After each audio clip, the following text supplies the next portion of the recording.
What up, everybody? It's your boy the Kryptonian Saiyan here, bringing you a review for One Piece Chapter 574. This is going to be a special chapter. I got a message from you guys saying, make sure I react to this chapter, right? And I don't do reactions or whatnot. So I said, you know what? I'm going to record myself reading this chapter. Got to be something special going on, so let me do that. It should be picture in picture.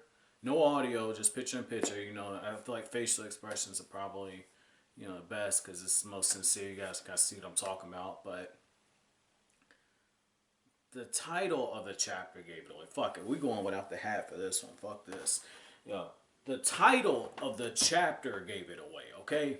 Like, it said the death of Ace, okay? And so, right away, oh, this is really going down. But as you're reading the chapter, it doesn't fully hit you that Oda's building towards Ace's death. And there's a few moments in this chapter where I'm looking at like, oh, he might pull it out. Because even Akainu says, oh, you're still alive, aren't you? So Akainu hit him with the attack that is supposed to be strong enough to kill. That much was made pretty clear by his words. And as Ace is slumping over and Akainu's getting ready to hit him with another attack, that's when Jinbe shows up and takes the full brunt of the attack. And instead of being turned into sushi, Jinbe holds his own, which is pretty impressive. And you see Marco and some more of the Whitebeard pirates. They try to come to Ace's defense. And it's just like they got there a second too late. And I feel like that's like the theme Oda was going for. He's trying to show us two different messages. He's trying to show, like, oh, Ace and his loved ones, they were a second too close from reuniting. Ace's pride got him. And yet, because he could have kept walking and maybe got away, there are people who would have laid down their lives for him so he could escape. But at the same time, his pride is what allowed Akainu to hit him and hit him with that death punch. But then, when you look at how he's dying with that pride intact. He's dying fully aware of who he is. And so that's one of the things I like. You can argue that maybe what you're seeing is when Ace is thinking back to that whole thing about should I have been born? And he's thinking about what happened in his childhood. And, you got some real vile, disgusting things being said to him, saying that the son of Roger should be he should have needles stuck in him. He should be burned at the stake. His last words should be, he was born the son of trash. I mean, just a lot of vile stuff. And one of Ace's comments, and it goes into this whole thing of pride, is he tells Garp off panel in that flashback, he says, if I would have had the power to kill them all, I would have done it. And that brings me to one of the other themes in this chapter, which is it's talking about being in the here and now. We spend a lot of time looking forward. We're going to put it off till tomorrow. We're going to do this thing tomorrow. Or tomorrow, I'm going to get stronger. Tomorrow, I'm going to be strong enough to do this. I'm going to be smart enough to do this. I'm going to be better equipped to do this. And we lose sight of the fact that tomorrow isn't promised to us. And if we're here for a reason. We don't see it right then and there. But there's a reason we're here. There's a reason we go through the things that we go through. They ultimately shape us into the person that we end up becoming. And so for Ace, that's one of the things that you saw was you had this guy who he, for the most part, knew Garp basically tried to take his ass and hide him or whatnot. His mom sacrificed herself just to give birth to him. And he's the son of the most famous pirate in the world. If the world government ever figured out who he was, he would have been right back where he's at. And somewhere in the back of Ace's mind, even when he was a small child, I feel like Ace always knew that where he ended up is exactly where the story was going to take him. Like, somewhere in the back of his mind, he knew it was going to be him and the executioner's block and facing the fact that Roger was his father. He knew that those are going to be the final moments of his life. even at that young age. And so it just makes you go back to the whole thing where he's talking about should I have been born or not? And so you're getting some really heavy stuff here to unpack. And so I like how that is one of the things that's put in there, which is don't look so much towards tomorrow. Live in the present, enjoy the moment, appreciate the moment. Look at how we do things now. Say if we're out and about and everything, we see somebody famous, or if we meet some of our friends or something, we're really quick to say, oh, I want to take a selfie. And that's cool. But we spend so much time thinking about taking the selfie and enjoying the opportunity to brag and say that this is what we did, that while we're taking that selfie, say if you meet that famous person and you get that selfie, you miss the opportunity to introduce yourself. Say, this is my name. Or if you're taking the photo and everything at the ball game or whatever it is you're doing, right? Well, you might have just missed that game-winning shot, or that electrifying dunk, or that once-in-a-generational thing that takes place because you're so focused on, oh, I can't wait to read what people are going to say later on, to where you miss what's happening now. And I like how you can kind of incorporate that into what Ace is saying.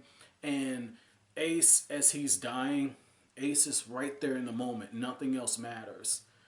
Nothing else matters. And so I like how you get this one panel shot where you see Ace and he's telling Luffy, like, stop it. Stop it, stop it. And Luffy's got his hand on Ace's back. His blood is all over his hands. And he says, my guts have been burned out. And it's just like, that's when it hit me. After I finished the chapter, right? It hit me. I have been severely underestimating the admirals, because I didn't know that Akainu had this kind of power to where he can attack a Logia type and actually burn their insides. I wasn't expecting something like this. That I wasn't expecting that. And one thing that really stands out is, as this is going on, we actually see Garp, who, in a way, he was the father for Luffy and Ace. And in Luffy's case, he's his actual grandfather. But one of the things that you see is Sengoku has to hold Garp down. And Garp says, I'm going to kill him. I'm going to kill Akainu. And it goes back to what Sengoku said a few chapters ago, which is, at the end of the day, Garp isn't a Navy man first, he's a father first. And it just shows, like, with certain bonds and relationships and everything, you don't break them. And when push comes to shove, family's what you got, family's what you go back to. The people you love are the people that you go back to. Those are the people that you'll break your back for in order to make sure that they're okay, or make sure that they get to where they need to go. Like, if they need to get to that next level, and if they got to step on your shoulders in order to get there, you willingly do it, because when it comes to people that you love and you care for, you don't mind sacrificing for yourself in order to see them prosper. And for Garp, you know that broke his heart to see his pseudo grandson, and you know, fuck the fact that they're not blood related, that for all intents and purposes was his son, and to see his son dying out in the way that he was, to where as his insides are burning up, he's losing the ability to speak. And it gets so bad at one point where Ace has to tell Luffy, has to tell him, listen very closely to my words. And that's when it hit me, like, Ace is actually going to die, and I cannot believe this. He's actually going to die. Oda is actually going to kill Luffy's brother, have him die in his arms. And I've been saying for a long time, like, since all the way back when Nico Robin was being set up with the whole thing with Water 7, and one of the things that you saw there was, I was like, oh, well, Luffy, he has to go into this darkness. He has to go into this moment of self-doubt. This is going to be key for his character growth. He needs to experience what true darkness is, what true fear, true helplessness is. And how he rises above it is what's ultimately going to, what's ultimately going to have Luffy take that next step as a character. I didn't expect it to be Ace, especially after we got that whole dick tease where Luffy and Ace are fighting back to back, fighting against all the Navy guys, and they're getting the ship ready. You got Boa Hancock as a wild card. I was thinking maybe she would play some type of role in them being able to escape. Oda killed him off, and I know that on one hand, it's very sad to see Luffy go through what he did, to where you actually see the facial expressions change, where Luffy has the shocked look to all of a sudden his face drops and then the tears just come out. He's screaming and the tears are coming out. The mouth is wide open as he's yelling. And it's really hard to read that, to see somebody go through hurt that badly. But at the same time, One Piece needed this. Okay? And I'm a very big believer. This, for all intents and purposes, is a war arc. And when you do a war arc, you have to be making a bigger statement on what you feel war truly is. How is your war story different than anybody else's? What are you trying to say about war on a different level? And what Oda did on this one is he showed you the politics of it, but he also showed you in those character interactions with Garp and with Luffy that no matter what life gets lost, there's someone somewhere who lost someone that they care for. And that pain is going to be with them forever. And you see it in the way that Luffy and Garp are reacting. And even the Whitebeard pirates, okay? Even with them. And even with Ace, you know, Ace goes back to something that I also believe, you know, in the moments before somebody dies, we find out who you truly are. Because it's in those moments you're having your last thoughts. And everything comes out. It's you being honest with yourself before you finally pass on. And I feel like Oda just wrapped all this up very nicely in a bow and told us that, hey, when it comes to war, that guy you think is a terrorist, he's got a family somewhere. That guy that you think is a mad bomber, he's got a son or a grandfather. There's somebody somewhere who cares about him. That Marine who's dying or whatnot, well, he's got a wife somewhere. I mean, it's very beautiful how Oda kind of touched on this, because it's so easy to get caught up in all the different battles and everything that are going on. And even in this, you know, you see that all sides think they're right. Akainu thinks that he did the right thing because he's following orders. You know, he's taking out somebody that could potentially be the king of the pirates one day, a real thorn in the side of the world government, the direct descendant of the king of the pirates. And Ace, you can argue that Ace was just somebody who was trying to find his way. And I would liken Ace to a young soldier who goes out on the battlefield, and he might have been deployed a few times, but when he gets killed, he's just following orders. He's innocent in all of this. If he got drafted, he didn't ask to go fight that war, but he got pulled into it. Ace did not ask to be born. Ace did not ask to be put in a position where he's hated just for his bloodline, because he shares the name that he shares. And Garp made a promise to Roger, even though he knew, like, oh, Roger, that's like enemy number one. Even though he knew that, Ace was an innocent life. He watched what the mother went through in order to give birth. He raised and nurtured Ace.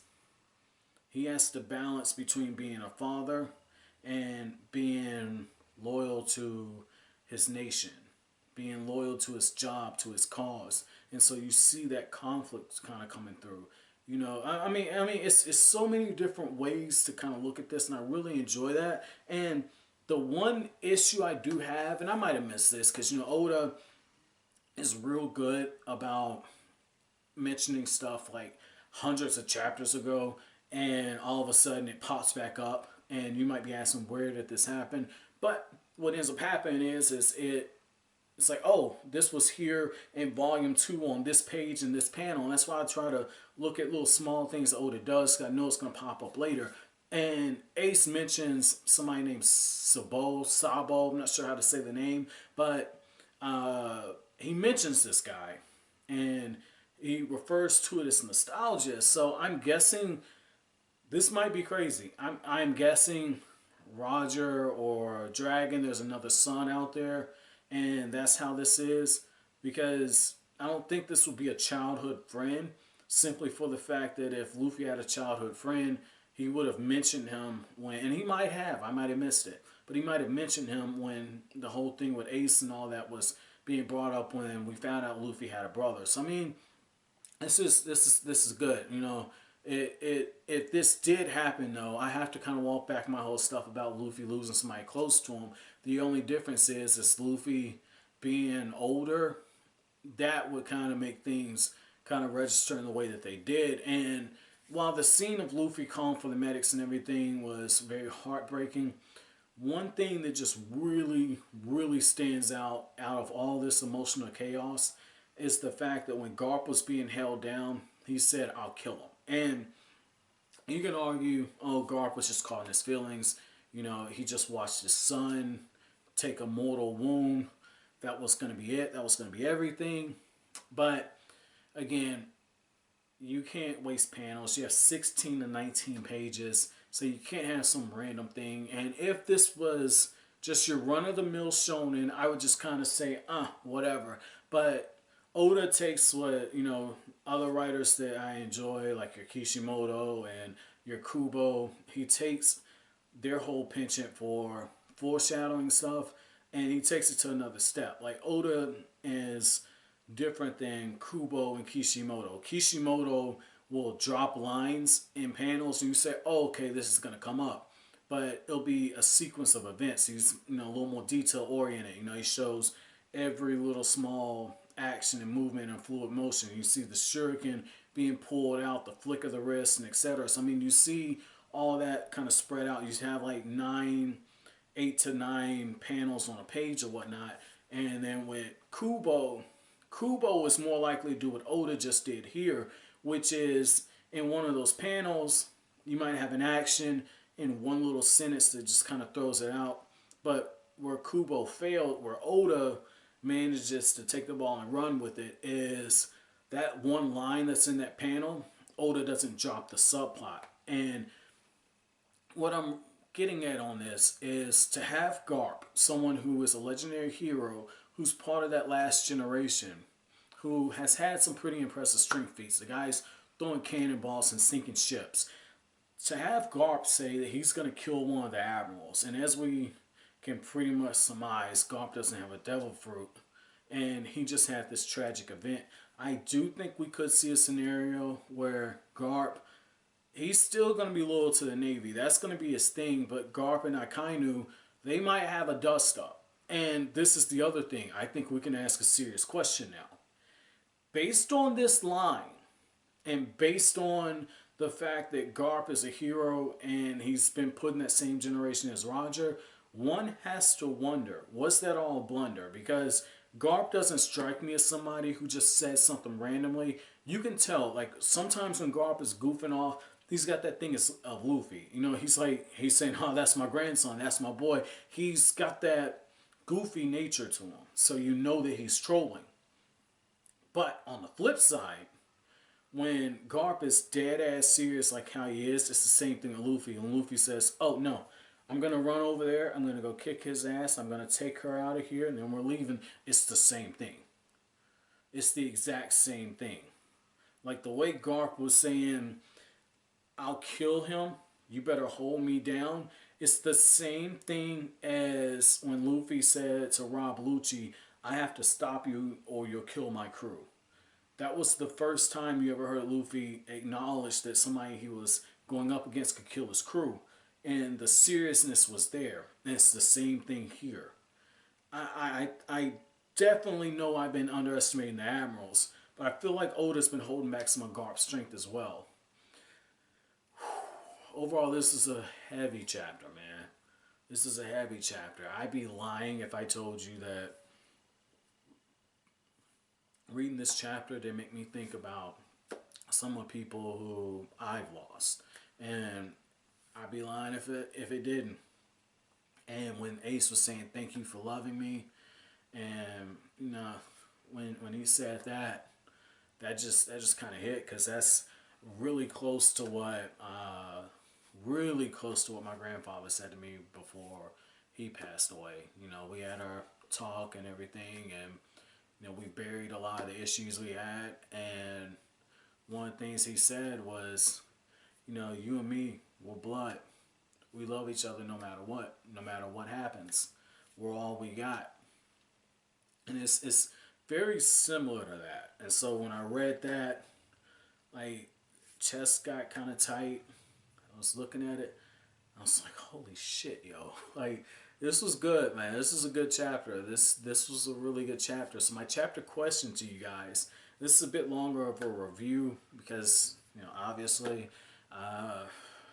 it's got me all over the damn place. But when you saw Ace tell Luffy, like, hey, my guts have been burned out. Don't bother trying to save me. I know that I'm dying. What was your initial reaction? And what did you think about my question about whether or not Garp might be strong enough to take on one of the admirals? Am I showing Admiral disrespect? If I am, hashtag Admiral disrespect. But as always, guys, if you like anything I had to say, don't forget to comment, rate, subscribe, and share. Have an awesome day, guys.